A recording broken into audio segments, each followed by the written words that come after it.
6 నెలలు కర్రసాము నేర్చుకొని మూలనున్న ముసలమ్మను కొట్టిండట ఏనకటికి ఒక పహిల్వాన్. ఇప్పుడు పవన్ కళ్యాణ్ కథ కూడా అట్లనే అయ్యింది.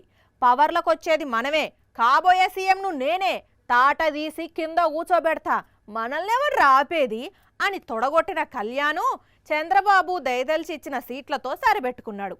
కొండంత రాగం తీసి వేలంపాట వాడినట్లు ఈ ముత్తన్ని సీట్ల కోసమా ఇన్ని రోజులు ఎగిరెగిరి పాడింది అని బావురమంటున్నారట జన సైనికులు. అనుభవం అయితే గాని తత్వం బోధపడదు అంటారు. ఇప్పుడు జన సైనికులకు తత్వం మంచిగానే బోధపడినట్టున్నది.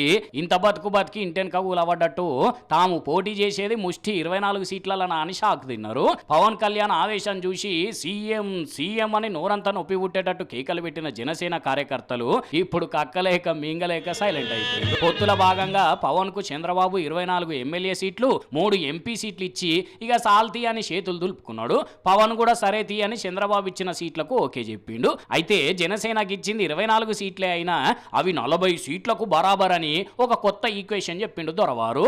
అదేందయ్యా సామి అంటే 98% స్ట్రైక్ రేట్ కోసమే ఈ సీట్లు తీసుకున్నా అంటున్నాడు.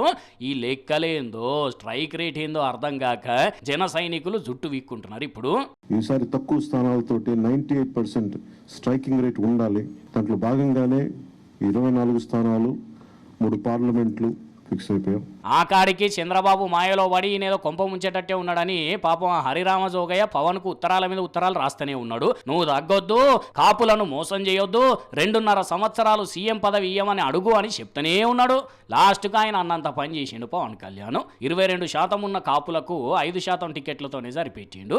ఇంకింట్లో జోకేందయ్యా అంటే ఇదే పవన్ కళ్యాణ్ ఇదివరకు ఒక మీటింగ్ లో మాట్లాడుకుంటూ 15-20 సీట్లు ఇస్తే తీసుకునేందుకు మేమేమన్నా కుక్కలమా అని టీడీపీ మీద మస్తు ఫైర్ అయిండు. చూడండి ఒకసారి.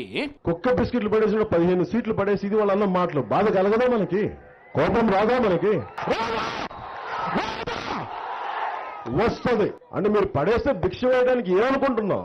నేను ఇస్తాను మీరు తీసుకోండి, మీరు ఇస్తాను నేను తీసుకునే వాళ్ళం కాదు. చూసిండ్రు కదా, కుక్కలమా నక్కలమా అన్నాడు. కావాలంటే మేమే మీకు సీట్లు ఇస్తాము అన్నాడు. లాస్ట్కి ఏమైంది, జన సైనికులకు అరచేతుల బెల్లం పెట్టి మోసైనా ఇచ్చింది.